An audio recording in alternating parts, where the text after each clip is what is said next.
G'day and welcome to the Grow a Small Business Podcast. I'm your host, Troy Truen.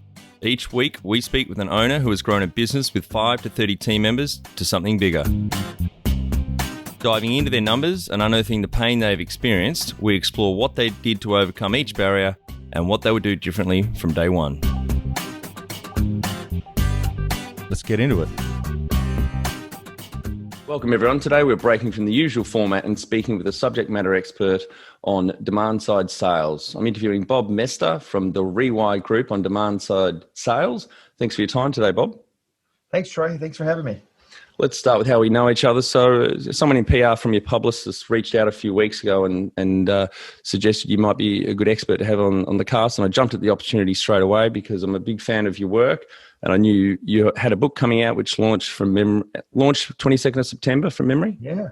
It's I'm not really an author per se. Kind of thing is one of those things where it's like I was pleasantly surprised, but I've got a lot of experience and I've got a lot of things in my head, and I found a process through Scribe Media to help me kind of extract it out and turn it into a book form, and it's turned out fabulous. So it's working great. I've got actually 3 more books already coming. That's great. And this book's called Demand Side Sales 101, Stop Selling and Help Your Customers Make Progress. Yeah. And I'm also just started going through all the strategizer framework and noted that you are attributed there for some of that work with, which I'm sure we'll talk about today, jobs to be done and the 3 motivations of progress. I think it's a phenomenal framework to use for small businesses, particularly wanting to grow. Yeah, so that's real. So I've been my background is I've basically been building product for, the way I always say is I've been breaking things for 50 years. I've been fixing things for 45 years, but I've been building things for 30 years. And I've actually worked on and kind of helped launch over 3,500 products, like everything from, I worked on the guidance system for this for the Patriot missile. I worked on Kraft macaroni and cheese and that powdery cheese sauce. I've worked on Base Camp and just about everything in between. So it's one of those things where I was a little too creative as a kid, and I have 3 close head brain injuries, and I can't read and write. And so I learned by putting things together and doing things and building things, and I just haven't stopped. That's great. And you sound very creative. You said before we started recording, you've started 7 companies yourself and top out about 50 million, and then you leave it there and let other people run it.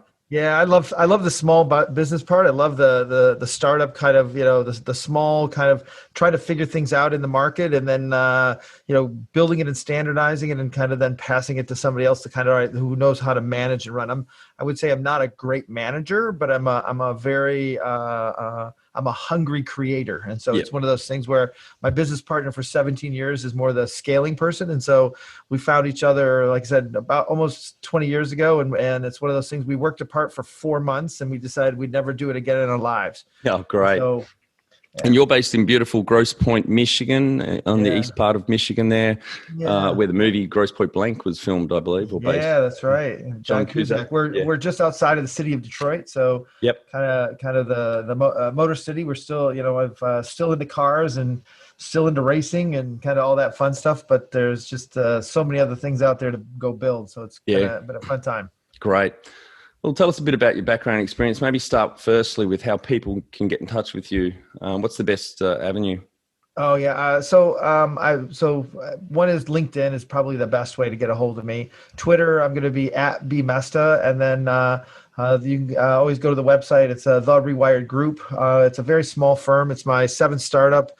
I had it as big as almost 50 people, and I've scaled it back. I'm down to 5 because at some point I was managing more people and selling, and I like to actually do work. And so it's one of those things, whereas I literally helps people kind of get placed, and then I basically shrunk it down. And now, like the last 2 days I've been doing, I did interviews, I've doing in the middle of analysis. I got I'm literally doing like 6 projects in 2 weeks. So it's just kind of amazing. So I'm a little frantic, but I love the work. It sounds like you're loving life and the work. Yeah. Yeah. So I started as an engineer, and they started an automotive business, and then basically moved to the defense industry and then the food industry, mostly helping people develop products, and then basically becoming an entrepreneur and taking my own products and bringing them to market, and then basically selling them to bigger companies. ran a small private equity firm, and then built houses here in somewhere in there here in Detroit. And then kind of, ran a software company, and then came back and I was helping Clay Christensen with a couple of projects, and I really enjoyed kind of the consulting and teaching space. And so I've been doing the Rewired Group for just about 10 years or maybe 11 years now. And it's one of those things I've been able to reinvent myself. We've been building software products. I've been starting to write books. And so I still have this notion of building product, but it's now all these different forms and different things. And so, like I said, I'm a builder and love to make things. Yeah, great. And a pretty impressive educational background, Bob. MIT, you did your mechanical engineering, and a year or so after that did an exec MBA at Harvard Business School. Yep. Great. Yep. And just to top it off, you did a Master's of Science at Stanford University a few years ago. So in the D school. So everything was like a lot of it was this whole notion of how things connected. And part of it was because I was in so many different industries. I started with electrical engineering undergrad, and it was about like I was doing mechanical and chemical stuff. So at MIT, I was able to work with Don Clausing there and take some classes and do some work there. But then I realized, like, at some point I didn't know the business side, right? And I didn't know and then I ended up interacting a lot with designers and UX, and it was like, okay, I didn't know that side. And so most of it was just learning to make sure I could communicate with the right people. And I talk about it as like horizontal skills, right? They're like, we have these vertical skills, but there aren't many people who teach us about these horizontal skills of how to connect the different parts of the organization. And small business knows it best because at some point you got to wear so many hats, you got to know all these different things. And so really good, I'll say small business owners actually appreciate this notion of these horizontal skills. And I can be an accountant in 1 hour, and the next hour I can be the salesperson, and the next hour I can be the running the lathe in the back. Yep. Yeah, absolutely. And you're giving back in the education. You've got a real thirst for knowledge and learning, but you're also giving back. You're the adjunct lecturer of the executive MBA at Northwest University, or most people would know it as Kellogg School of Management. The Kellogg School, yep. Yeah, that's great.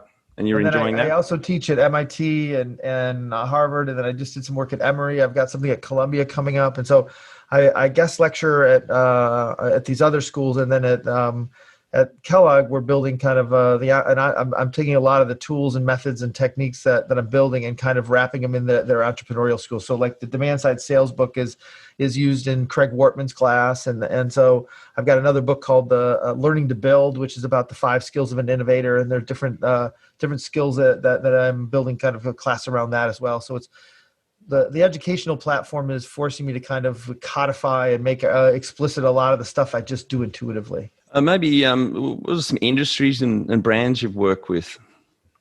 So I've been working with the guys at Base. So Jason Fried wrote the foreword of the book, right? So I've been working with Basecamp for 10 years. I'm a big fan of Basecamp. They started out as 37 Signals. They were Chicago and Copenhagen, weren't they? Yep. And now I think DHH is out and he's in California. And to be honest, Ryan Singer, who's the head of strategy there, I think he's become one of my best friends. And so we talk almost daily, which is kind of fun. Great.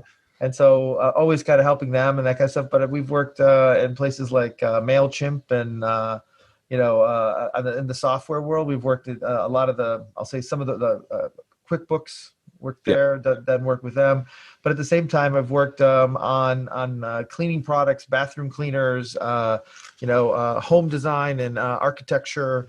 I've kind of worked, there isn't really an industry I haven't worked in. There's industries I actually hate, which is like insurance, any of those kinds of fear-based kind of underlying mechanisms. They don't really, I don't, it's not that I don't understand them. I just feel like they're taking advantage of people, and I appreciate that they're good mechanisms, but it has a high propensity to push things too far. So, but otherwise, I've sold countertops, I've sold home products, I've built home products like Home Depot. I've stuff that you'd find in kind of the big box stores like that.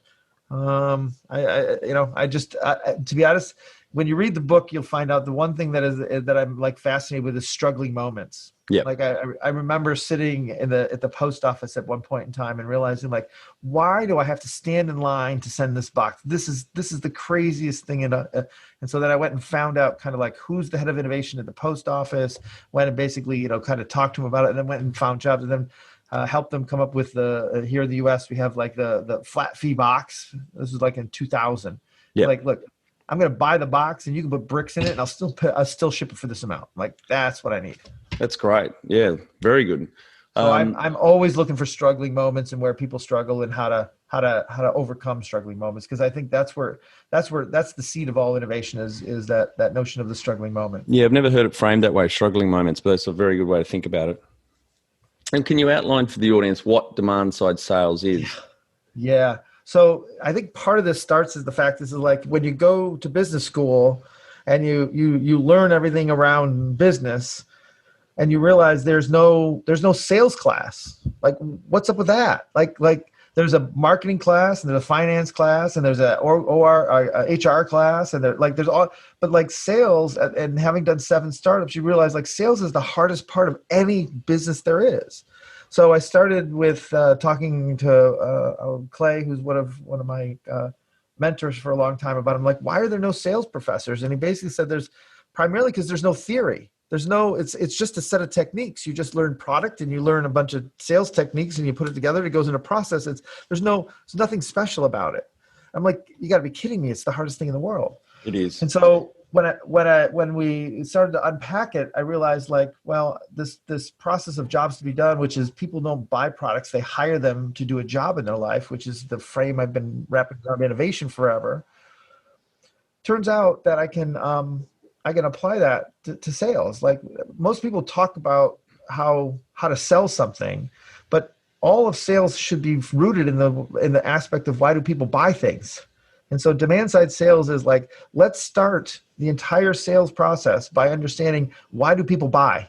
What causes somebody to say, today's the day I need a new mattress. Today's the day I need a new lawnmower. Today's the day I need a lawn service. But nothing is random and everything is caused. And we end up thinking about, I've got a lawn service, who wants to buy it, as opposed to understanding what causes somebody to say today's the day they need it. And so it's flipping the lens on sales to say like, stop trying to push your product and understand how to help people pull your product into their life. And so most of the time we have a product and we put the customer in it. And I try to think about it as like, no, I have the customer. How do I fit your product into their life? Yeah, the jobs to be done concept's great. And I love that quote in the book from Theodore Levitt, the professor at Harvard Business School. People don't want to buy a 1/4-inch drill. They want a 1/4-inch hole. Yeah. Well, when I was at, I worked in Japan for a while right out of school. And one of the things I learned was something called the 5 whys. I love the 5 whys. Yeah. Yeah. And it was one of those things that's like, well, why do I need a drill? I need a hole. Why do I need a hole? I need a plug. Why do we need a plug? I want a lamp. Why do I want a lamp? I want to read better. You know what? I'm going to go invent the Kindle. Yep. Right. And so we spend so much time thinking about the drill as to why, instead of why they needed the drill, that we actually lose all the opportunities to actually figure out where the real innovation happens. Yeah. Yeah, absolutely. And this topic, demand side sales, why is it important when growing a small business? Yeah. So I think, to be honest, I feel like the marketing and sales community has kind of led us awry in the context that we feel if we talk about features and benefits enough, people will buy. And if I discount enough, people can buy. And we just don't actually take the time to actually understand what causes people to buy. The craziest thing to me is that it's the end of the quarter and I'm behind on my numbers. And I call it, the Church of Finance would say, ooh, we need to close a few more deals. So I'm going to give you permission to give a 20% discount because of a guess I made 6 months ago. Yep. And yet the customer is literally going like, well, I'll pay full price but I just can't get it done that fast. And it's like, well, if you do it faster, it's like, oh, we turn them into behaving that way. And the fact is what we also do is we activate people to actually want discounts because they think it's part of the deal. Yeah, they become trained into waiting for that discount cycle to come around. Mm. So I think that's the first part of it. The second part is when we over feature something and people don't need it, that's when they ask for a discount. Like, oh, this pen can do this and that and that. Oh my God, it's great. But I only need it for this. So like, can I get a 50% discount? Because I'll never use this end. And you're like, oh. And so you start to realize that when you don't listen to people and you literally just start spouting features and benefits, it actually makes it harder. Like you just feel if I just show up and throw up, they'll get it. And my thing is there's a big gap between what people really want, because they actually don't know what they want. They don't know the answer. They know the problem and they know the outcome, but they don't know the solution. Yeah, I think so many. That's the craziest part. I think so many small business owners make that mistake, that old saying of "you are not your customer." A lot of small business owners think they know what their customers want. They don't invest the time to go out, particularly early on, and ask their customers to study them. And that's where the strategizer framework and material is really helpful to get you to ask your customers and listen. And you will pick up on things to say, actually, I thought that they valued this, or this is, what their buying behavior was due to, and it's not. It's actually A, B, and C. Well, here's the thing: is that context adds as much value as the product. Yeah. So for example, like, you say, do you like steak or do you like hot dogs? Yeah. And most people say, well, at least here in the US, they'll say I like both. But the reality is, like, if I actually only have 5 minutes and I've got 4 kids starving, the fact is like hot dogs is something that fits in that situation and context. And by the way, there's no way I'd get to the steaks because they'd eat my arm off. It's that whole trade, giving them a trade-off to choose from, isn't it? Exactly right. Part of it is giving the trade-off, but the other part is to realize, like, not everything fits in every situation. And there's a great book by Todd Rose who talks about dark horses. And it's like, people don't realize that if I put the same thing in a different context, it actually can have more value or less value. And so we don't actually understand the things that cause value are part of the situation the customer is in. Yep. Absolutely. So that's what demand side is about. Demand is really looking through the customer's eyes, see what they see, hear what they hear, feel what they feel, and realize, like, it's almost like in time and space where they are and what's going on around them is what makes them value you. And most people ignore all of that and just say, oh, they bought the product because I gave them a discount today. Yeah. And I think you really set the book up really well with your opening quote. One of my favorite, all the management consultants, I guess. He invented the term. I think he's the father of modern management. He is, yeah. He's created so many terms like knowledge worker, and worked with Alfred P. Sloan at General Motors and Henry Ford, etc. And yeah, Peter Drucker, I love that quote at the start. People rarely buy what the company thinks it's selling.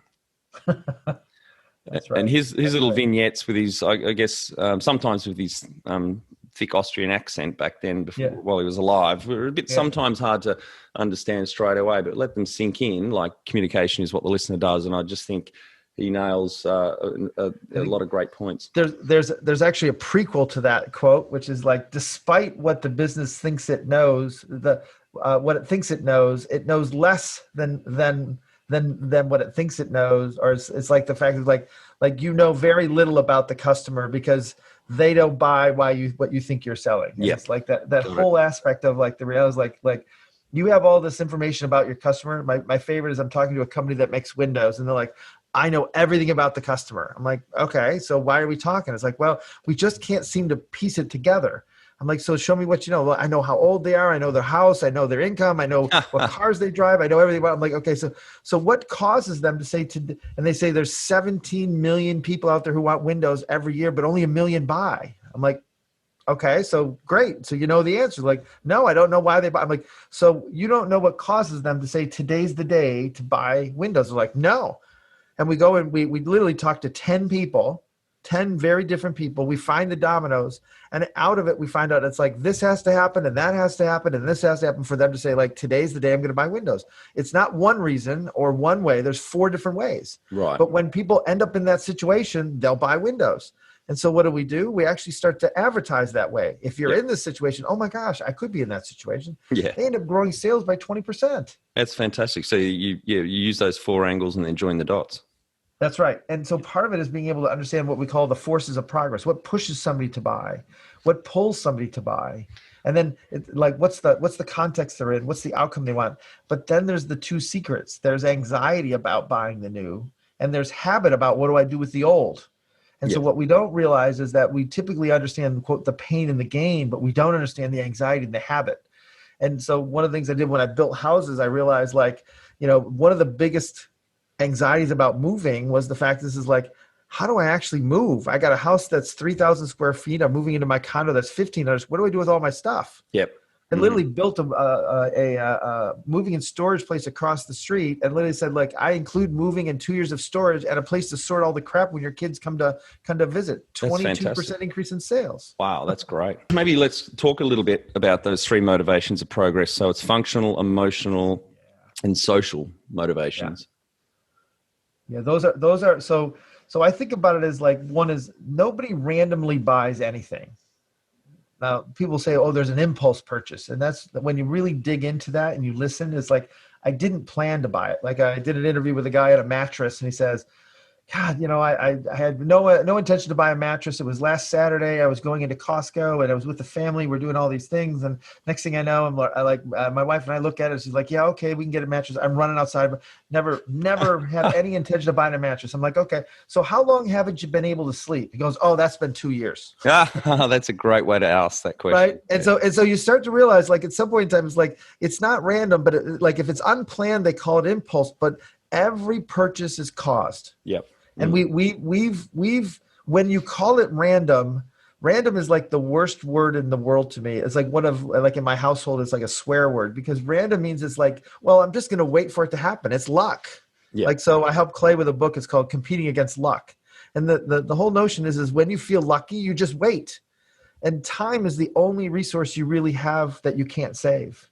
And so understanding things are caused are important. And so these motivations that you're talking about, the social, emotional, functional, are the underlying sources of energy that cause people to say, I need to do something different than I did yesterday. Yep.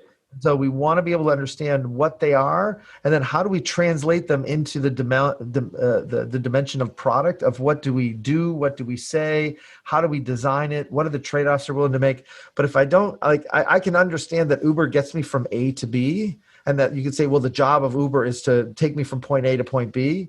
But when you wrap the context around it of, I don't know where I'm going, I'm in a strange town, the fact is I don't want to have to park the car, I don't want to really have to walk, you add all these other things, it's like, look, I'm willing to actually pay more money for that than the fact of having to literally like a rental car. And so most people don't realize that Uber competed more with rental cars in the beginning than it actually did taxis.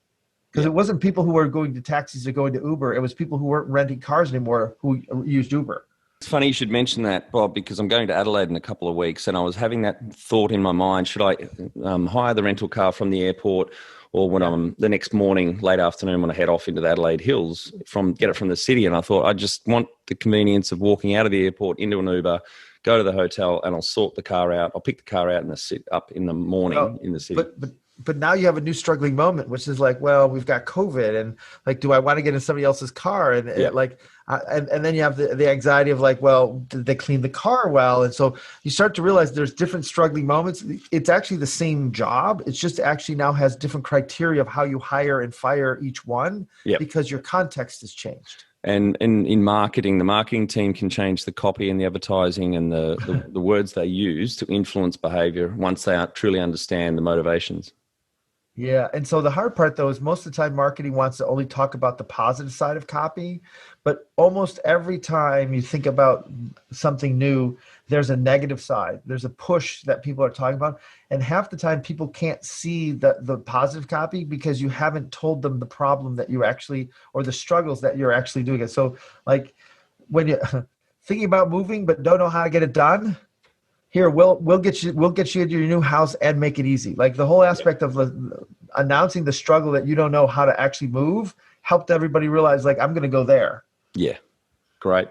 And do you have any other examples of how powerful demand side sales can be for business? Oh, so I was helping a company called Autobooks here in Detroit, and one of my co-founders is now the head of product there. His name's Chris Speck, and there's two guys, Kyle Bazzi, who's head of he's head of sales, and Derek Sutton, who's head of marketing. And we went off and did interviews with their customers, and they basically sell a feature set or a bolt-on that helps build the e-commerce capabilities to banks. So think of like Square and PayPal as like their own thing. It's like they actually have a way in which to give all those capabilities to banks, right? Yeah. Mm-hmm. And what kept happening is like I asked Kyle where his biggest struggling moment was. He goes, it's the demo. Like we've got this funnel stream. We get people to come in. We actually sign them up. We do a demo, and then we try to close. And we do this. And so we just took out the timeline from the book, and we basically said, look, let's talk about how they buy. And he's like, what do you mean? I'm like, think about what does first thought look like? When do they have the first thought that they need something? And what does passive looking look like? And what does active looking look like? And what we came to the conclusion is they were actually giving the wrong demo at the wrong time. And they had tried to pack one demo to do it all, when they realized they actually needed 3 different demos. If I'm in passive looking, I need to talk about language and stories and examples and literally let it sink in. And then when I'm in active looking, I want to see possibilities. Could we do it this way? Could we do it that way? And when they get to deciding, it's actually about trade-offs. So you need to say, well, there's 3 places we can start, and it's giving them contrast to make differences. So at first he's like, this is going to take forever. But he realized that they could build so much energy by having 3 different demos and literally understanding when they got it, that they were able to double the number of people to close.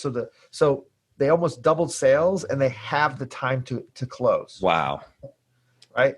And it well was done. Well done, Bob. Because, well, the whole thing is because they end up speaking the language of the bank, where they kept talking about the language of the product. And to be honest, the bank doesn't give a shit about the language of the product. Yep. Again, sorry back to Drucker's point. For the swear, but No, I swear all the time. I forgot to ask you at the start if it was okay to swear. That's but all right. I guess that takes us back to that Drucker quote: "People rarely buy what the company thinks it's selling." Yeah, that's right. That's exactly right. That's why it's the first quote, because it's what, even myself, when I say, like, I know what you want from me, I have to literally, like, poke myself in the arm and go, like, I don't know. Stop and listen, because it might be different this time. And so that's what my partner Greg Engel's really, really good at, is being able to make sure that we're not jumping to those conclusions, and we're listening, and we're listening not only to what people say, but how they say it. How they say it is the hardest part for most people, because so if I say, God, your podcast is really, it's good, versus your podcast is really good. Yeah. Like the transcript reads exactly the same, but the first time was like, okay, what doesn't he like about it? Because I went down and I was slower at the end and I stuttered a little bit. Well, the other one was like, boy, like, what did you like most about it? And so the next question that I should be asking is very different, though I said the exact same words. Yes. I think that's a really good point, Bob, because it's human nature, and it bears out in these podcasts, I must say, because I have to concentrate not to interrupt all the time and ask questions and have more of a natural conversation, so the audience can listen to you and not me crap on. But I appreciate that, by the way. It's really hard to do, because, and I think in a small business owner context as well, that bears out in they don't invest the time to stop and truly listen. And you've given some really powerful examples of what this exercise can do for a business, and it doesn't take that much time. It just takes a little bit of patience and a little bit of patience to get to shut up and listen to what your customers are actually saying. So I'm going to give you a very tangible example. My wife comes down the stairs last Saturday for dinner. We're going to go out. First time we've been out in a long, long time. We're going to go have a distanced dinner meal with one of my best friends growing up. And she comes down. I'm like, oh my God, you look gorgeous. Like, unbelievable. Yep. I get nothing. I get not even a reaction that the words came out of my mouth. I was like, all right. And we go to the house. We go over there to my friend's house. John opens the door, looks at my wife and goes, oh my God, you look gorgeous. She goes, thank you so much. And turns around and looks at me and says, see? I'm like, wait, what did I do? Yeah. So the whole aspect here is that when you start to act, I call this what I call the spousal discount. What happens is that when you have people or customers who are very familiar with you, they say things and you discount them. Yep. And so when somebody who's different or new says it, it actually means something different. And if you start to listen and see the reaction of not only what people say, but how they say it and the reactions they get from what they say, there's this notion that when you get familiar with people, the conversation actually changes dramatically. Mm-hmm. And so for example, I realize I can try to tell my kids something and they don't listen at all.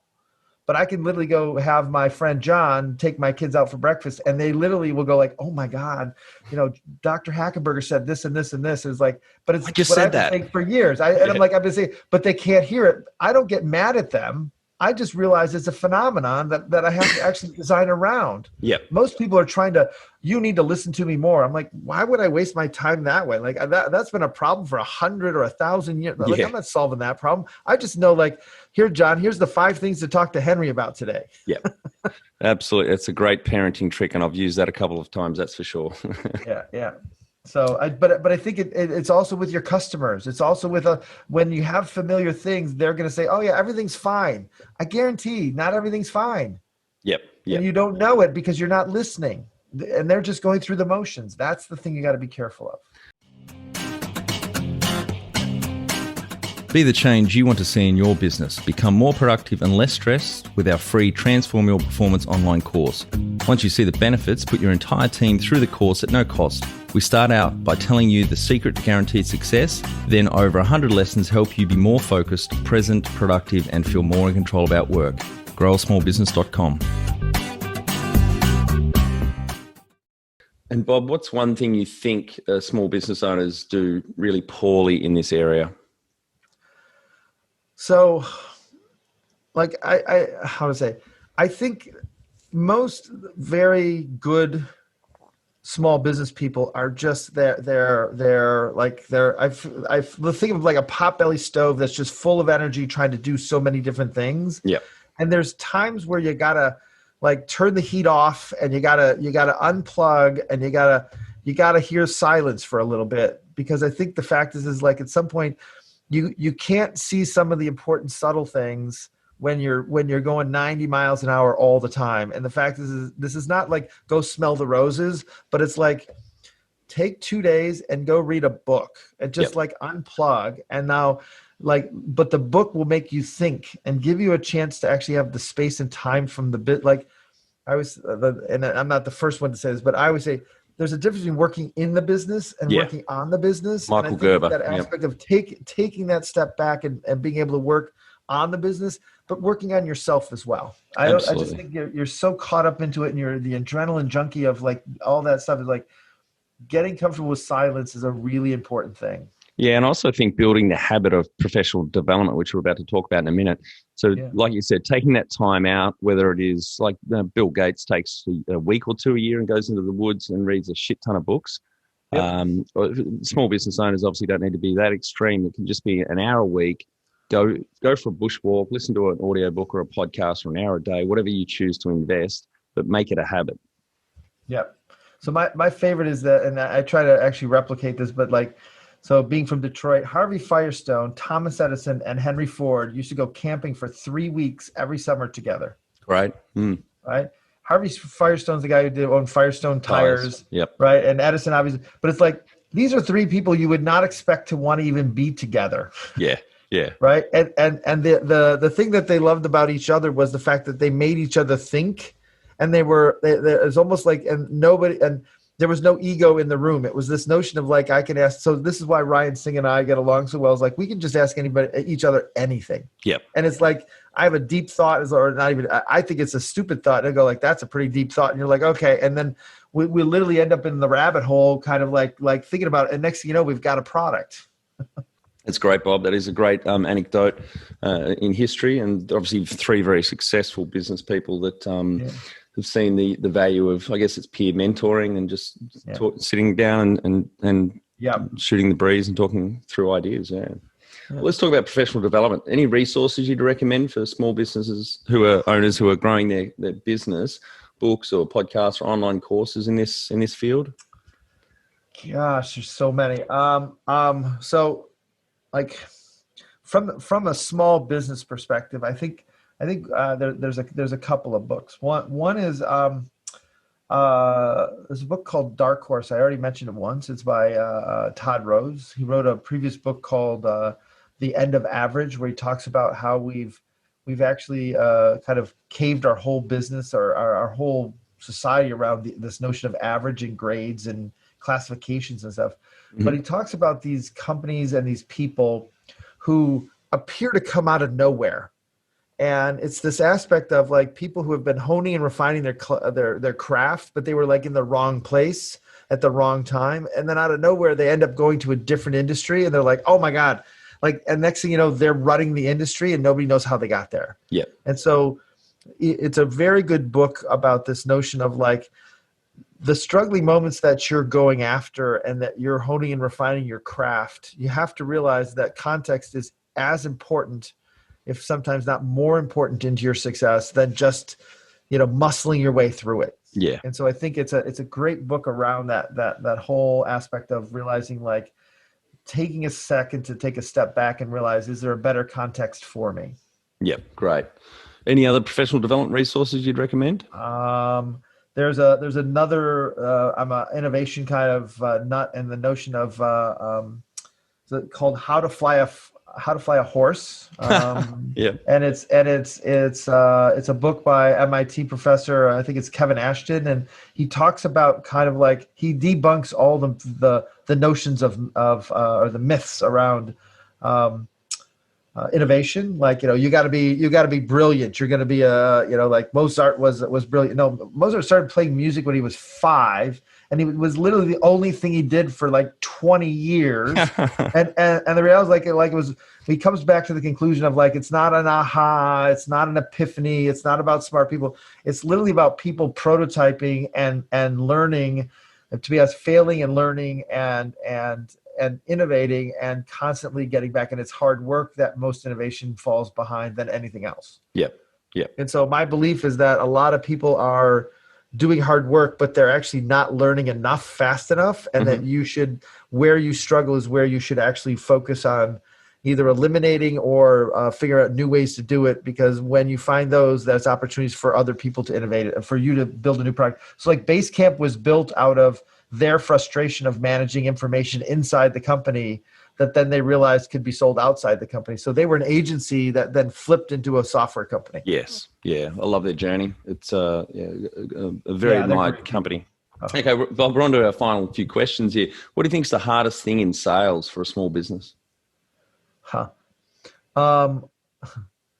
think the hardest part, I think, is realizing that sales is as much about timing and listening than it is about you. Like, when you don't get the sale, somehow it's like you got to go back in and get the sale.